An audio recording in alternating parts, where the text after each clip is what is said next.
product teams are now continuing to be accountable for revenue growth.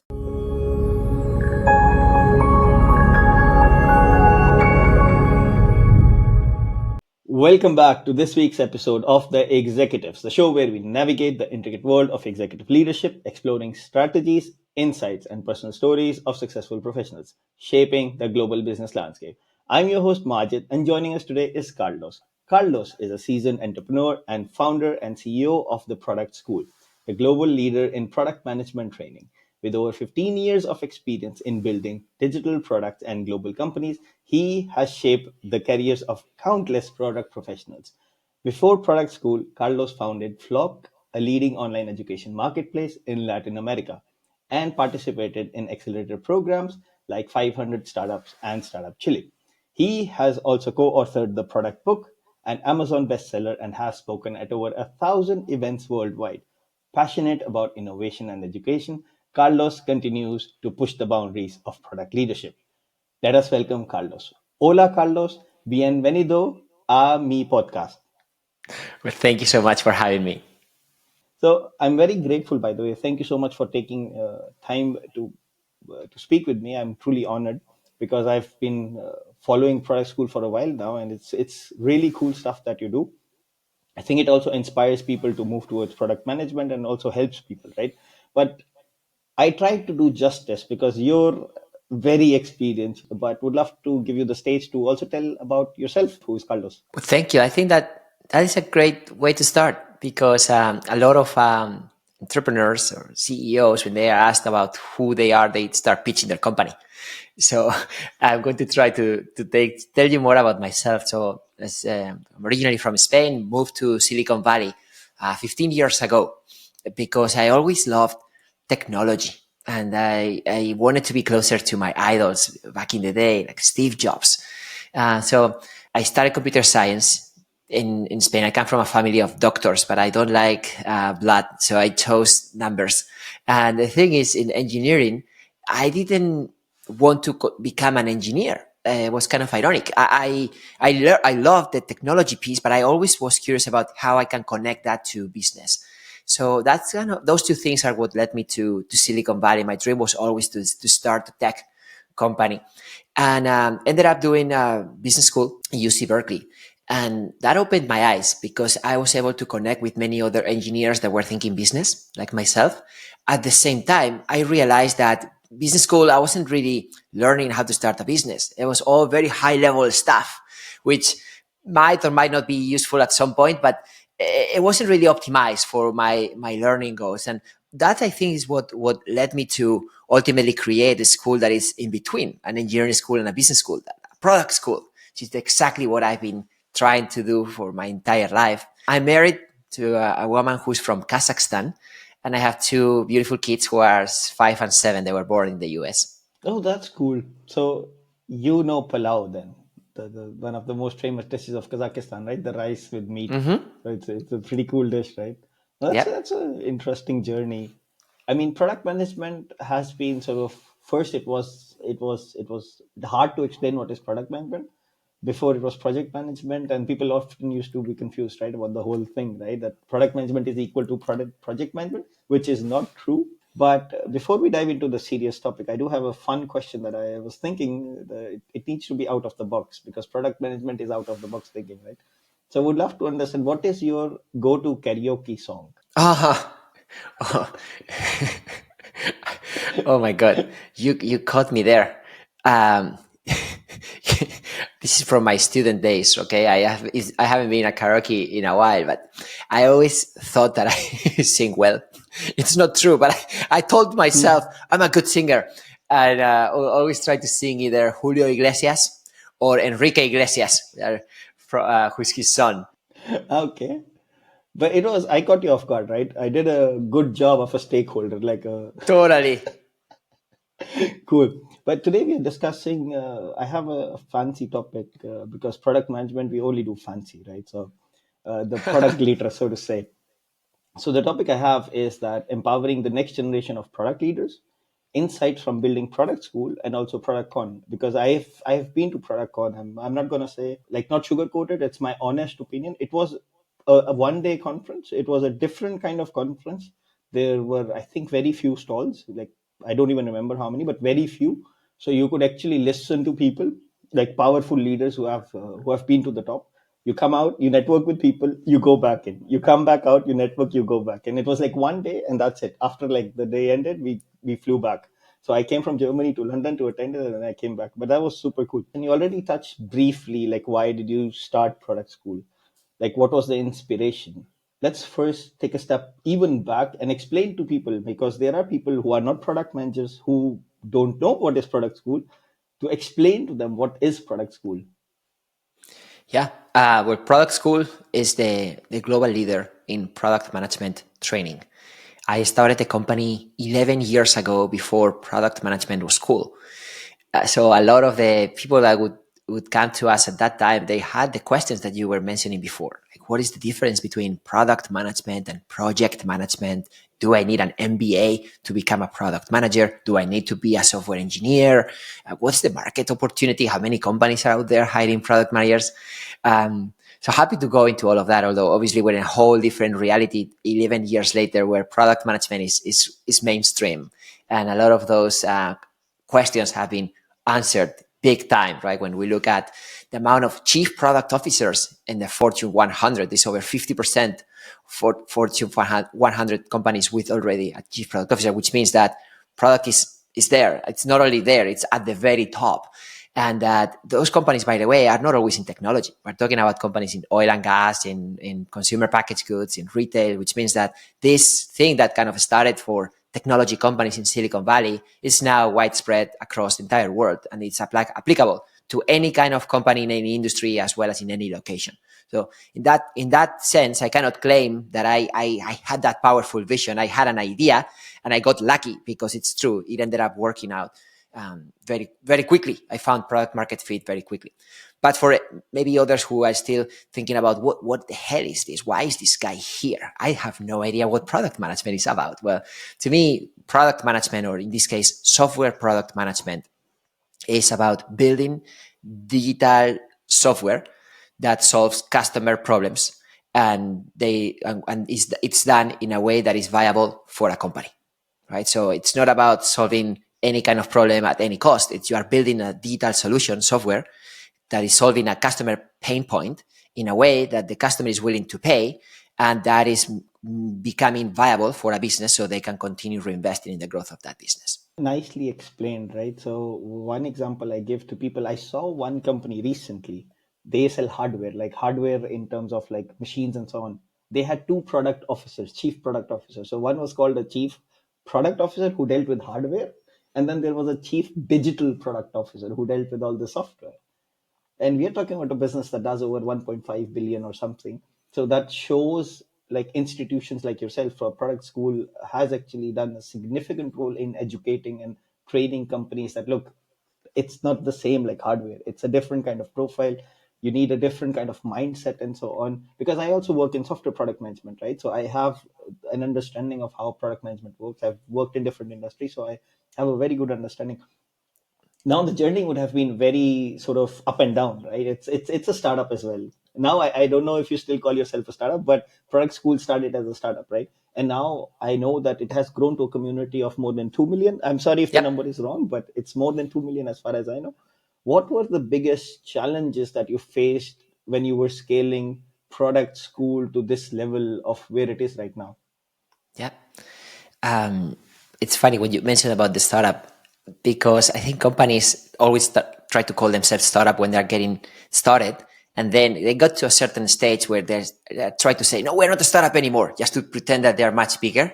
But then when they become really, really big, they are like, yeah, we're a startup. We're a startup within a startup. So it really depends on, who you ask. But at heart, I am startup still, even though we're definitely not a garage idea anymore. And I hope we can keep that as part of our DNA, because of all the positive implications that it has for our team and our customers. But it's true. And now the community is over 2 million professionals. We've been around for 11 years. So there's been a lot of things that we've been able to accomplish. This started as a solution to my own problem, as I mentioned, right? I never really learned software product management in engineering school or in business school. And this is something that resonated very quickly with a lot of other product leaders because they also can accidentally became product managers, right? So now that we have a platform and a more standard path for people to grow their careers in product, they were very interested in giving back to the community. And that's always been a key component of our community. At the end of the day, this is not Carlos School. This is the product school.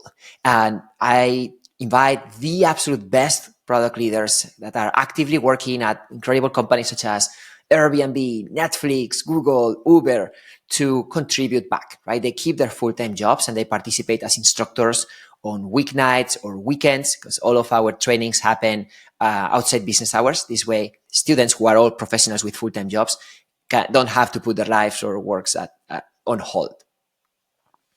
That's very important. That because whenever I'm looking for training, I'm trying to look for trainings outside of hours, because I don't want to take a day off. I mean, in Germany, there is like also like some companies do that training day. So you're allowed to go off like for 2 days or 3 days off like per year. But that's not super common. I mean, I don't know in States if that's the case, but I know in UK, for example, doesn't happen in mid-sized companies. Maybe bigger companies do that. But what was the reason? Like, what was the one reason that you led you to say that, what is product management when you started out 11 years ago? That time product management, I don't even remember it. Like, I know it existed. Like, I met someone who has been doing product management since 2003.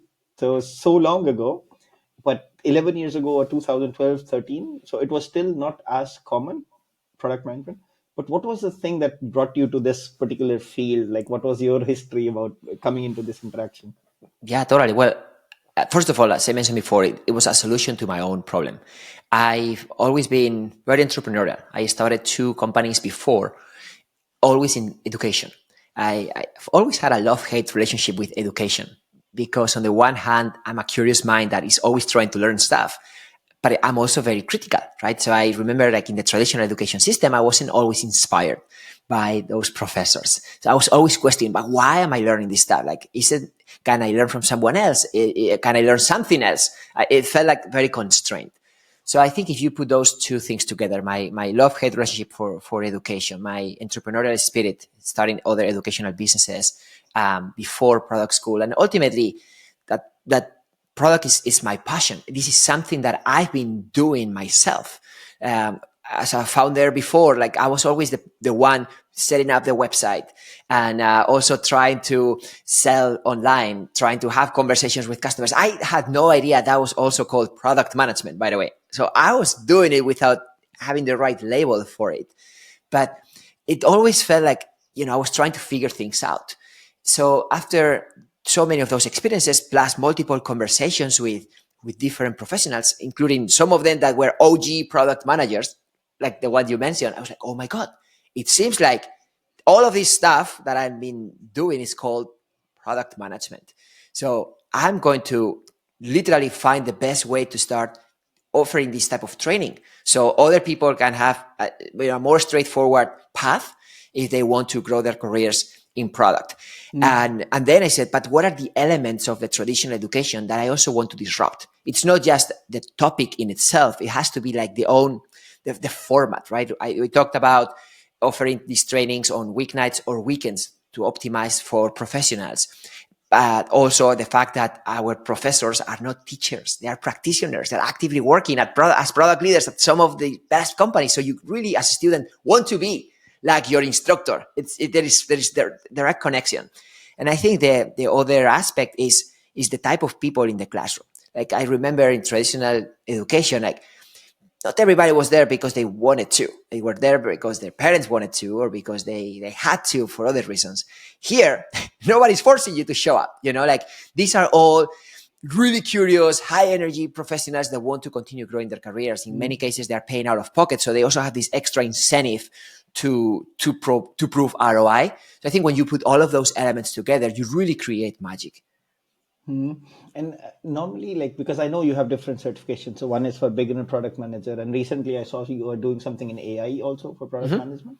How long is the certification? Like, what's the normal duration? Yeah, so it depends. It goes between, so all of the trainings are delivered live online. This way, anyone can access the absolute best instructors who are mostly based in Silicon Valley. And it's live. I am a big believer in interaction.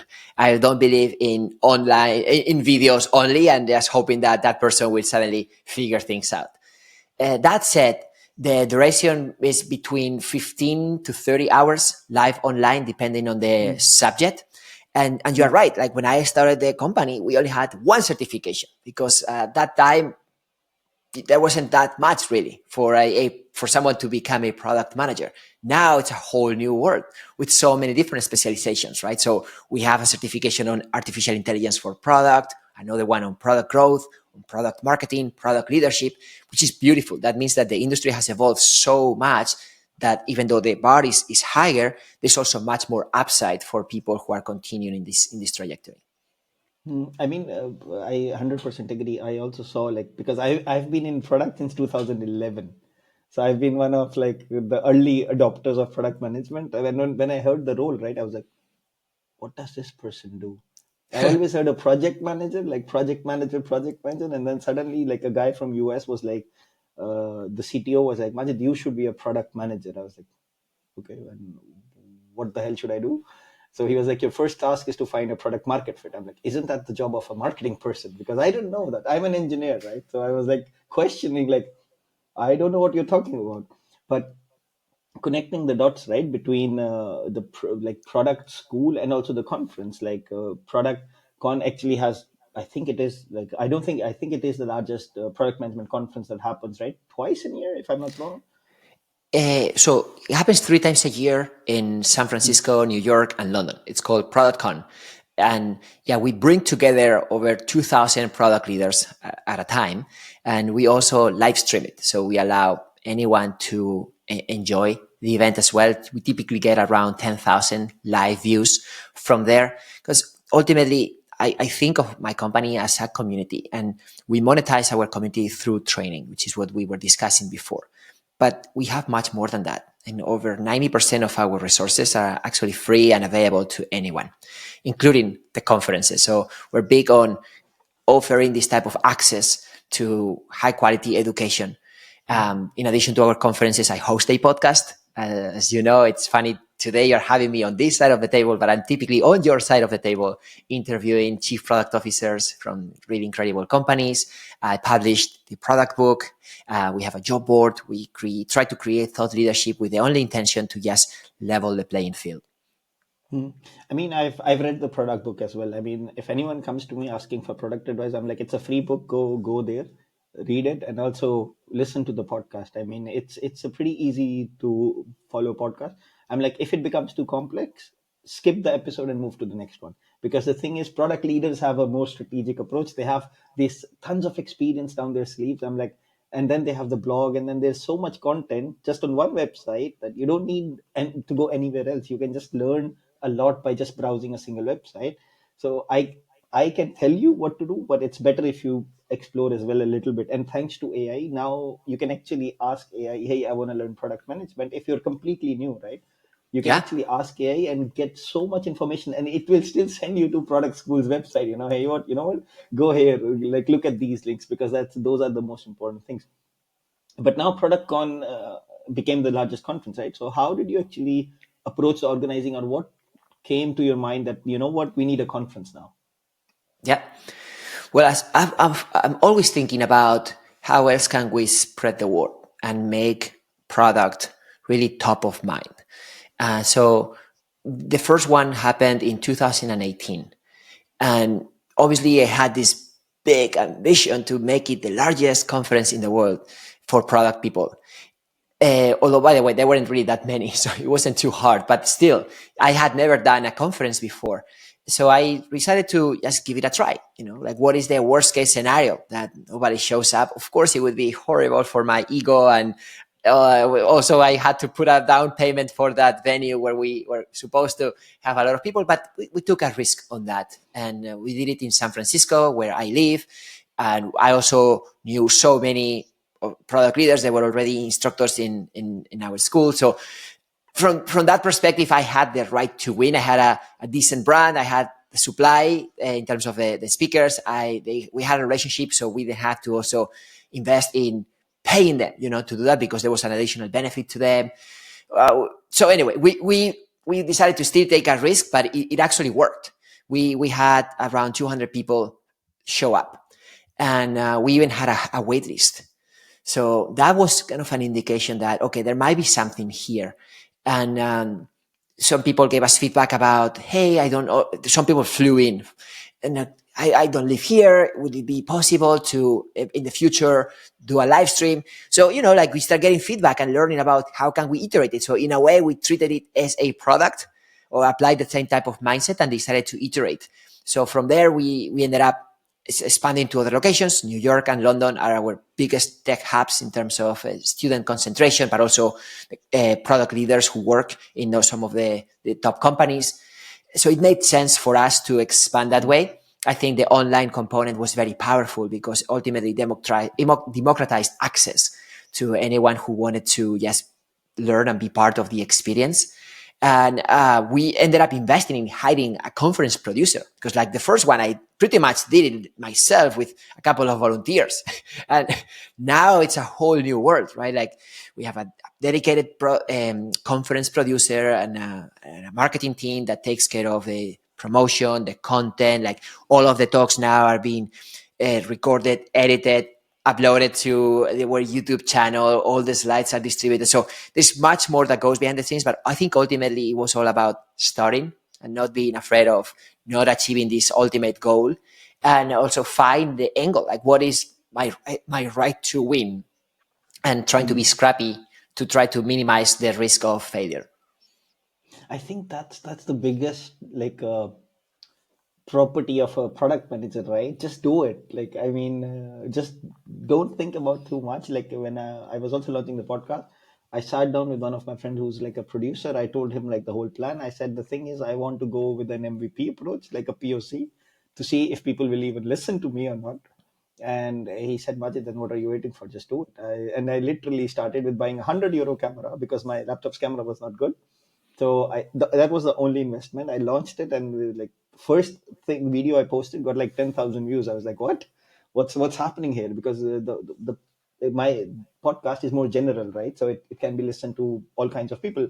Anyone who's interested in listening to a story of any executive, or, for example, officials from the government as well. Which actually brings me to my next question, because industry is changing, right? Trends are changing, AI is coming in. A lot of people are scared that AI will take their job.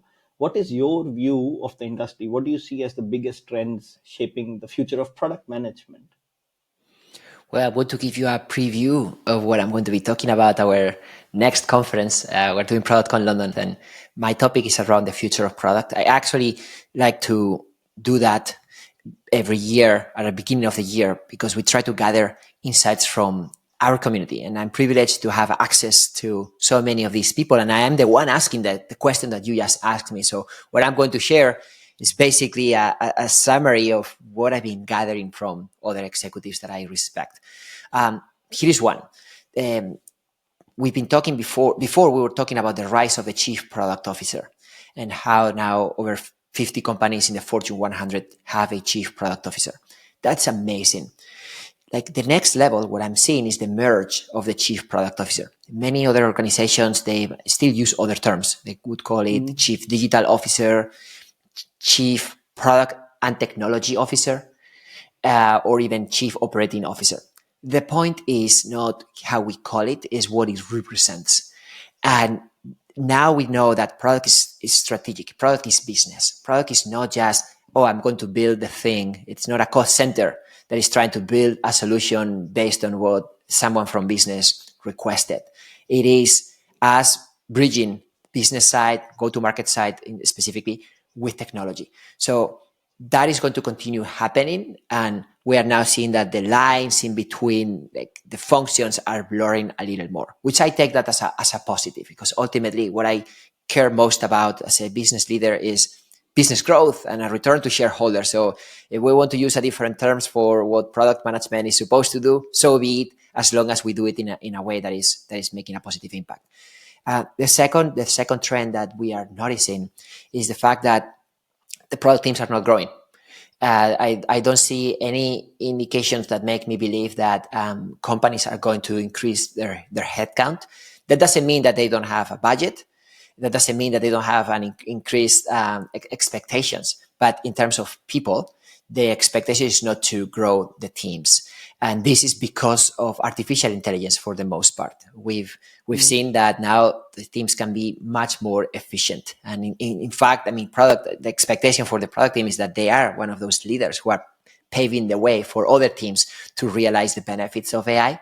So the expectation is higher. We want product teams to do more, but we are seeing that those teams are not getting more resources in terms of human capital. A lot of that investment is going into OpEx for upskilling PMs and make them more AI native, as well as tooling, using tools that are allowing kind of like the augmentation of AI. So that's the second trend that we are seeing. And the third is actually not new. The first two are new. The third one is not new, which is product teams are now continuing to be accountable for revenue growth.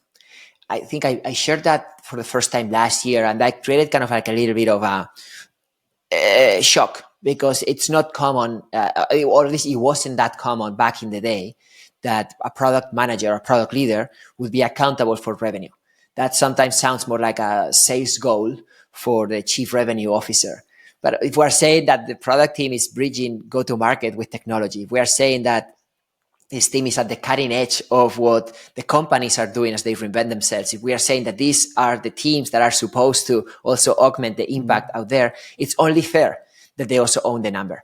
And this can happen in different ways. So if your product is ultimately selling directly to consumers, sure, you will actually have a quota. You'll be accountable for the number itself. There might be other scenarios where you are partnering with the sales team, in which case you might share a quota or somehow find ways to contribute to that sales quota, because you are helping them maximize their impact when you are helping them qualify the type of customers they need to talk to or the type of products they need to sell. But like ultimately, the conversation that you and I are having right now is business.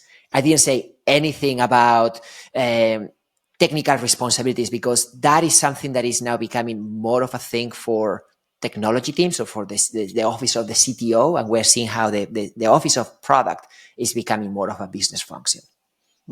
That's true. I mean, I got a lot of questions with respect to point number 2.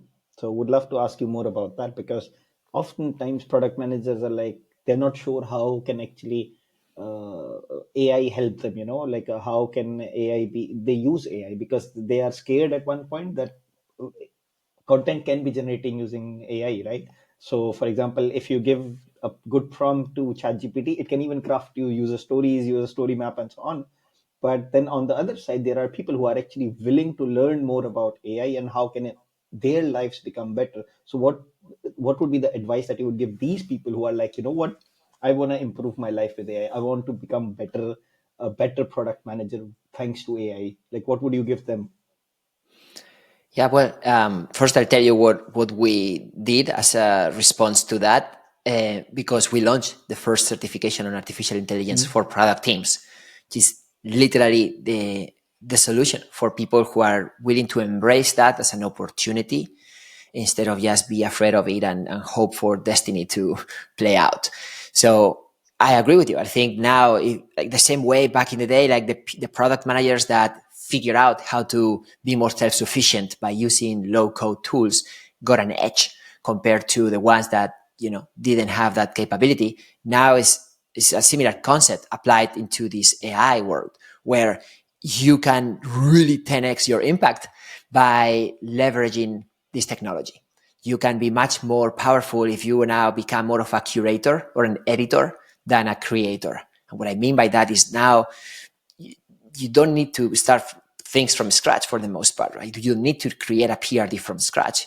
You can curate a PRD. You can ask AI to build it for you, and then you can maneuver the different inputs to ensure that you have the right output. But you are more of a curator than a creator in that sense. And that same analogy applies to pretty much every step of the life cycle. When you build a roadmap, when you analyze feedback from users on your site, or you run a specific other type of user research exercises, when you are creating or refreshing your own strategy and analyzing your OKRs, and when you're looking at the project management part of product management, and like how you're breaking down PRDs into user stories, what's really happening with the way engineers are working on it. So pretty much you pick the use case.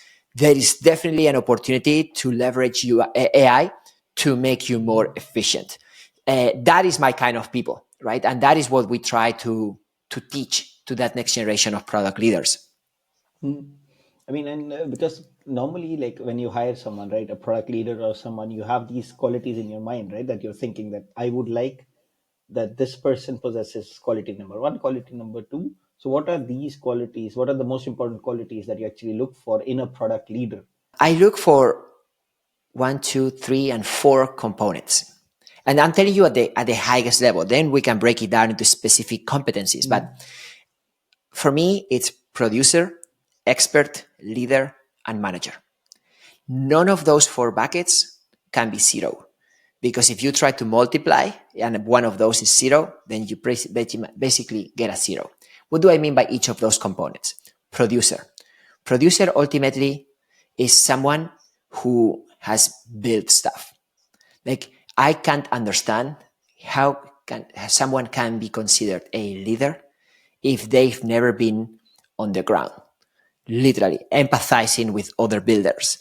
And I'm not saying that person has to be forever there, but I need that person to have a full empathy for what's going on, and like also real understanding of how things work. That's number one. The second one is expert. This is similar to producer, but hear me out. What I mean by expert means now that you are a product leader, you can't fully let go the producer part. There has to be some percentage of your time dedicated to building. I'm a big believer in this concept of, an executive doer, or some people can call it player coach. Someone who is not thinking, well, now doing or building is below my pay grade because I did it. I suffered. I'm going to now have others go through the same. Sure, but you're going to go with them. And even if it's a small percentage, I need that. Because when things don't go as expected, when the teams need help, then what are you going to do? Are you going to say, well, give me more people, or are you going to try to figure it out first? So I need that type of hunger, if you will. The third component is leader. And leader is different than manager. That's the fourth component. Leader is how you treat people. Because ultimately, how you treat people is how you become, is how your team will act. And it's not about being nice, being a nice person. That to me is a given. Like, I'm not going to hire an asshole. But at the same time, like, how are you when things don't go well? How do you try to lead by example? When you deliver feedback, when you receive feedback, what happens when you say yes, when you say no, when you make a hiding decision? Like, I really want to dig into specific scenarios that are not always rosy and see how you do them. And typically there is no right or wrong answer. And I just want to know your true colors, because I think it's fair. The same way I expect to show you more about my personality and how we behave when things don't go as expected. And lastly is manager. That is a more practical aspect of managing other people. Like, I want to make sure that you are a detail-oriented person that has structure, that uses certain frameworks. I'm not telling you which frameworks you should use, how you should structure your processes, but I need to know that you have a way of doing things, which obviously can change. I also want to know how flexible you are to adjust your playbooks to the new context, but ultimately I want to know that you're using certain playbooks, that you know the mechanics on how to lead a team from a more tactical perspective. Those are the 4 key components of what I'm analyzing when I'm looking for a leader. And then we try to break this down into more specific competencies. I mean, that's very true. Like, I remember, like, I have seen so many leaders when I'm interviewing, I didn't have this bullet framework, and this is the first time I hear about it. So what I often ask whenever I'm going to a CPO or someone on the top management is I'm asking, hey, do you also still actively build something? Like do you still do something like every quarter? Like let's say you take one small feature, you help the product manager or you sit down with the PM and try to dig deeper into what the feature is. And most of the times, surprisingly, most of the times the answer is no. And sometimes I Really? got funny answers like, yeah, we are more strategic, we need to look at the strategy of how the product is. I'm like, but if you don't know what the team is building, they could be building something, because they are the ones talking to the customer. They are the ones who are like checking if the product is a product market fit. What are you building your strategy on? How do you get input for your strategy? Is it just listening to the CEO of the company, that he says do this, you do this with eyes closed, or do you actually sit down, evaluate the feedback you've been getting for different products? Because product management has become so huge. Like if you look at um, in Europe, there is this company called Kaufland, for example, right? It's a huge like Sainsbury or someone retail store, yeah, right? So they don't hire product managers for an entire app. They hire product managers for search and discovery, for example. They will have a product manager for payments, for example, or risk and fraud, So they have like so niche down product management roles, which is like, which means they like the teams are huge, like 30, 40 product teams. I'm not affiliated with Kaufland. I'm just giving you an example how much product management has actually evolved. And then when you think about the leaders, if they don't get feedback from the people who are actually talking to the customers, you cannot build a proper strategy, right? That's my opinion, by the way. And I meet people still who are like leaders, product leaders. Sadly, they don't listen, they don't talk to the product managers. They're just like, yeah, we are here for strategy. After that, we don't know what else we need to take care of. We just tell them what we want. Yeah, and the reason why I was surprised is because the way you framed the question was a yes or no answer, and in general, a lot of people are thinking which one is the right one. So in interviews, I found myself asking open-ended questions that do not hint what the right answer is, and hopefully can give me more flavor into how they're thinking about it. Because you're right, like a lot of the expectation for a leader is to focus more on strategy. So I'm trying to find ways to learn more about how do you do other things, or what strategy means for you, and like how involved are other people in the strategy, just so I can get a better sense of like their own thinking. And I know that, but ultimately, yes, I'm looking for the same, right? I'm looking for Mm. people who can roll up their sleeves, no matter how big or small their team is, and can lead by example. Obviously, I expect them to have really good product sense or common sense, even to identify strategy. But the reality is that in many cases, strategy is a great word. Like strategy is also mostly created by the C-suite. And so, sure, as a product leader, you are expected to shape strategy, and that should be, that's good. But you can't just think that you are only going to be strategizing, right? Another thing that I try to do during the interviews is to make people self-select out. So I almost push too hard to to just make them to see if they're really willing to do things that are not easy or not obvious, such as, hey, here, like like we expect you to do X, Y, Z. How do you think about that?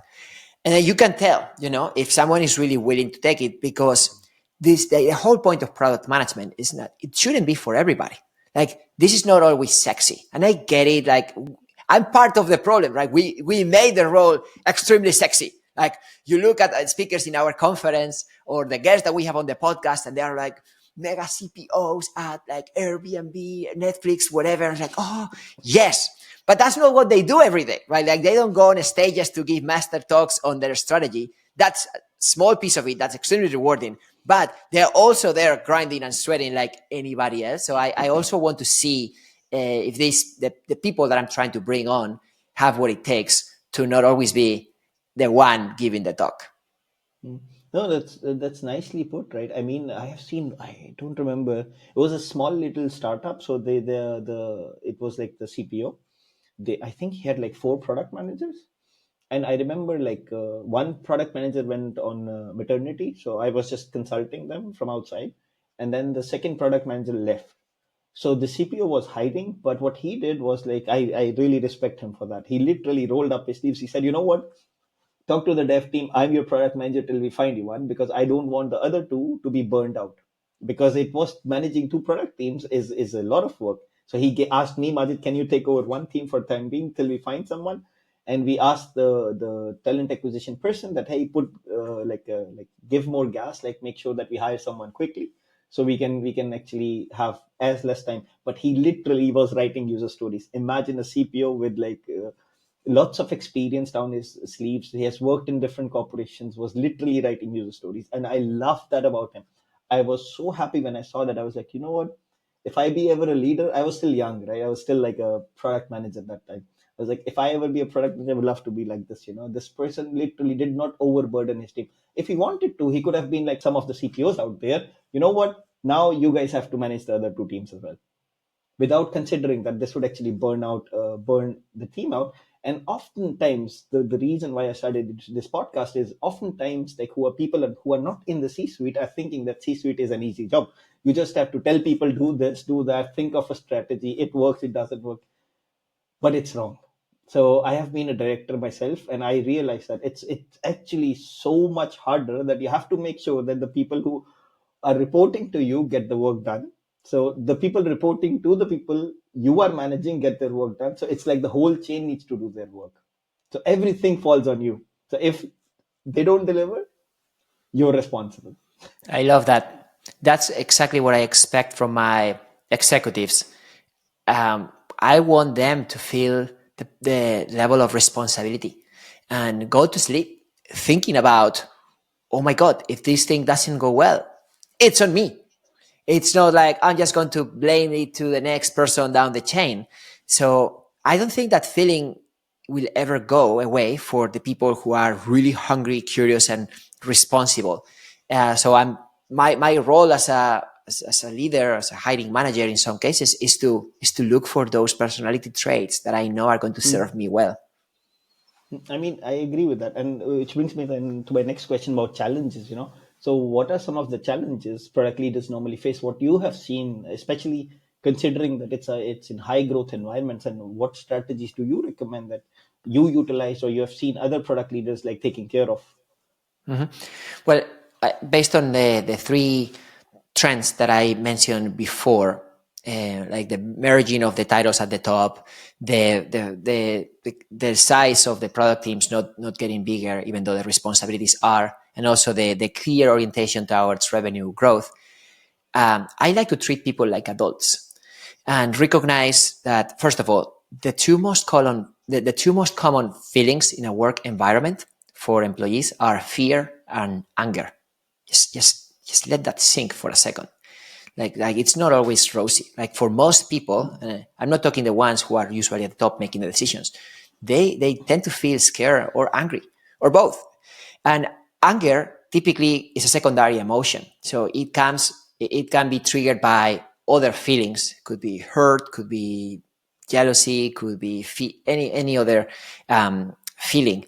So when you analyze that, it's like, okay, what's making people be so afraid or angry at work? Well, typically the way I phrase that is by treating them like adults and making them as aware as possible of what is in my head. I understand I might not always be able to disclose absolutely every single thing, but definitely I overshare. And I do this because I want them to fully understand where I'm coming from. So with this example, if we're trying to apply more pressure to a product team to be responsible for revenue, to do more with less, then I want them to know.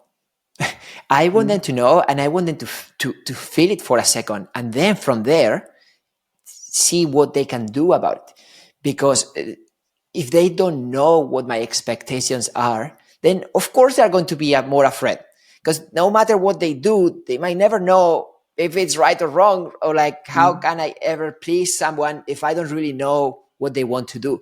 And by the way, most likely, if you don't really approach a person with like that, they start creating their own stories. And those stories are typically not great. They're probably worse than the story that you would share with them, which is the truth or your truth. So by treating them like an adults and making them aware of things that are hard, such as, yes, your job is at risk. My job is at risk as well. My business is at risk. I'm expecting the product team in my company to own a part of revenue. I'm expecting my product team to be now more efficient, do more with less people or less resources. And by the way, it's not just me. Now I'm putting this on you, and then I'm going to put it on the other person. So I want this problem to be owned by us and not just expect that an executive at the top is going to figure it out or one day will decide that you are out. So I don't know if that's the answers that you were expecting, but I found this to be much more productive for me than what I used to do before, which is just either not be upfront about it and just kind of give like a high level rah-rah speech that supposedly make people happy, but in reality let them either angry or afraid. So that's my take, regardless of the strategy that you want to create in order to solve the problem. Because ultimately, I think if you are upfront with your people and make them aware that sure, that your job is at risk. Sure, I'm going to keep changing things and saying things that you might not like, but at least you now hear it from me instead of coming up with your own story. Then they can also be part of the co-creation of the solution. No, that's very valuable advice, right? Did you achieve every single experiment? Were all of them 100% success? See? See? Of course not. Of course not. And I think that's the only thing I can promise at this point, that we're going to continue trying things and that it's just part of the process. And I don't think it's a bad thing. I can understand it can create some fear or anxiety. And that's why I want to be upfront about it. And I want to make people aware of like what are the expectations with what we're trying to change. So hopefully they can be better prepared and more involved in the solution. But I think hiding the truth ultimately backfires.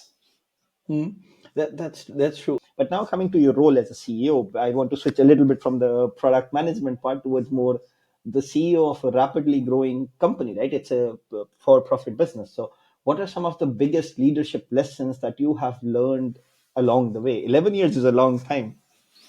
11 years is a long time. And if you combine it with my two previous businesses, it's even longer.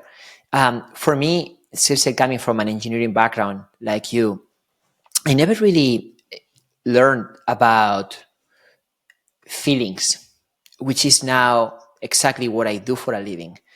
So what I mean by that is that maybe 6 years ago, I took this program called Leaders in Tech, which is basically a CEO peer group that is about sharing in a very vulnerable way, like what's really happening with your work, with your family, with yourself, and try to create this type of support system where they're not going to give you the tactical advice, but mostly meet you emotionally and help you navigate some of the interpersonal dynamics that you are going to face as a leader, as a husband, or even as a manager. So that was fascinating to me, and I continued on that path since. So I joined another CEO peer group called YPO, Young Presidents Organization. I've invested in an executive coach. I invested in a therapy that I visit once a month. So I'm really investing a lot of time and money into learning about myself, learning about how I react to certain situations, how I can be a better leader ultimately, because I want to be an accelerator. I don't want to be a bottleneck for my business. What I realized is at the end of the day, all the things and the most important things I'm dealing with are related to people, not product, not technology. So I'm on that journey. And that was a huge eye-opening experience for me, because I never got exposed to that. I actually had a negative reaction to that. I was like, I'm fine. I don't need therapy. I don't need coaching. Like kind of like as if being vulnerable was being weak, when in reality is a sign of strength. So I now try to also be that type of person for others and create the space for people on my team to feel more comfortable in their own skin and hopefully like understand each other better so we can then together co-create solutions. That's very nicely said. I remember one advice I got. Literally, it's very similar. My mentor was like, Majid, remember, you're a product manager. The first product you have is yourself. So, and he was also like a CPO of the company where I was working. He said, if you hire fresh graduates, ask them, have they ever managed a product? And most likely the answer will be no. But then guide them. You're managing yourself. So it literally translates to what you're mentioning. So spend time on educating yourself, improving yourself, because that everything at the end of the day, if you learn something today, will be utilized today or tomorrow or maybe after 5 years or 10 years, because knowledge is never wasted. That's one thing I learned as well. Absolutely. I mean, it's a kind of also part of our mission, right? As an education company, it's only fair to invest in ourselves through education, as well as just health and wellness. That's the other part of my life that I changed big time around 6 years ago. Now I'm a father, right? Like what I'm doing is not just for myself. It's for my kids. It's for my family. And I now I'm more conscious around eating healthy, going to sleep at a reasonable time, and just, knowing that my life, it's not either work or not work. I have myself. I have to put on my mask first. I have my family. I have a lot of other people I'm responsible for at work, and obviously the impact that we're making. So it in a way forces me to prioritize better just because I have less time available for each of those buckets. But it's also making me more impactful because I respect my time more than I used to. No, I mean, I think it's very important. Like, and work is work, but then you have 16 more hours where you sleep and you spend with your family. So spend those 8 hours wisely, that you are actually opening your eyes and spending with your family, right? It's also important because the next generation sees you and you need to be an inspiration for them. But my last question, because we are also coming to an end, what's next for Product School and how do you envision the organization evolving over the next few years? So what's next for us is expansion into strategy consulting services. We've been started as a training organization. We did a lot of training for individuals. We then started expanding into training for large companies. So we go in and do custom training programs for their product teams. Sometimes these are like hundreds of people over multiple years, and financial services, healthcare, and other industries.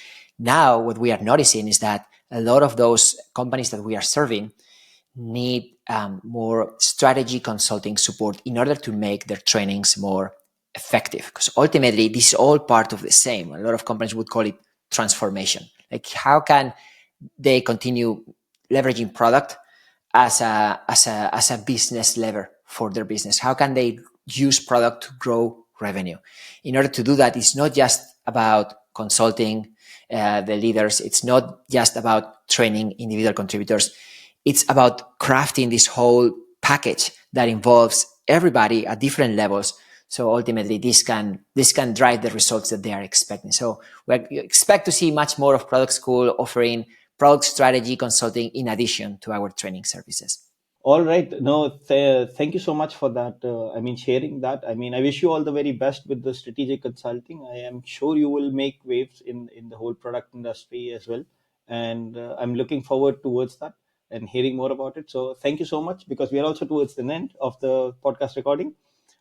Thank you so much for joining in today, Carlos. This was truly insightful and a lot of fun. But is there something you would like to say as a closing remark for the listeners? I think we said a lot. If there's only one thing that I hope people can take from this interview, is that either if you think you're right or you're wrong, you are right. So I don't think there's a lot of this stuff that we are discussing is rocket science. It might sound like rocket science if depending on where you are in your career, but ultimately you can figure it out if you put in the work and you surround yourself by the right people. And these days, one of the good things about the internet is that you can have access to really high quality content, many cases for free, or you can also have access to training, but literally from the best. So I think who you learn from is very, very important. just keep that in mind, and ultimately don't give up, because this is constantly changing, and it's up to you to decide if you want to be part of that change or you just want to wait for things to happen to you. No, that's valuable advice. I mean, also good. The whole conversation was, I mean, there are so many things product managers, product leaders can learn from our conversation, like how to be a product manager, how to be a better product leader, and also not just product managers, in general, how to be a good leader. Because the four metrics you mentioned, I think they apply to everyone. If you're a sales leader or something, you can still apply the four metrics, right? The way you apply it might be a little different from a CPO, but you can still apply them. But thank you so much again, Carlos. So this was a lot of fun again. So to our listeners, thank you so much for tuning into the executives this week. If you found this episode valuable or want to learn more about Product School or ProductCon, the links will be mentioned into the descriptions. Don't forget to subscribe and share it with your network. Until next time, this is Majid signing off.